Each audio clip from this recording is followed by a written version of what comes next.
For 200,000 years, humans could not outrun a single animal on this planet.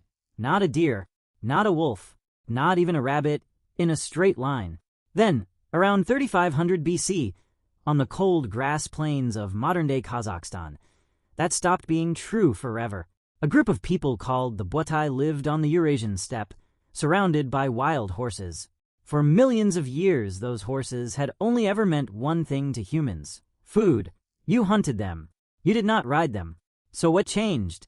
Archaeologists found the answer in horse teeth. Bit wear.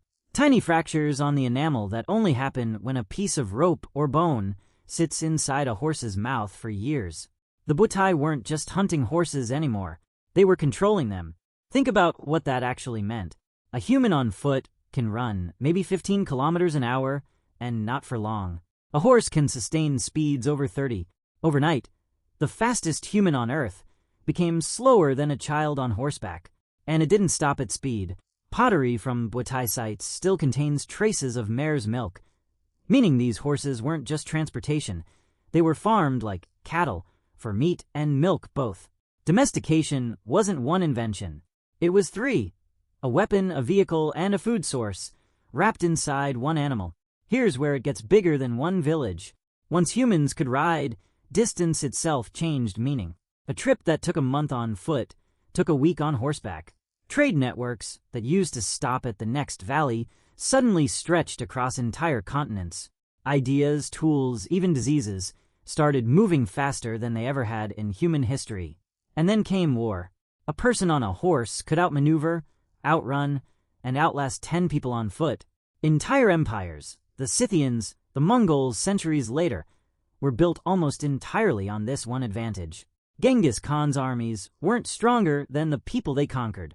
They were simply faster. But here's the strange part.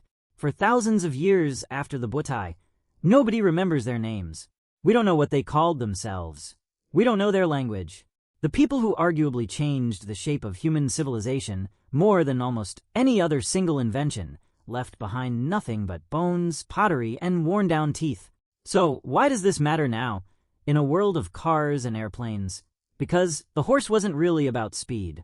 It was about the first time in history that a human being extended their own body using another living thing. It was the first prosthetic, the first engine. Every car, train, and rocket that followed is, in a strange sense, still chasing the same idea the Botai stumbled onto 6,000 years ago. Don't run faster. Find something else to run for you. The next time you're speeding down a highway, you're not really in a car.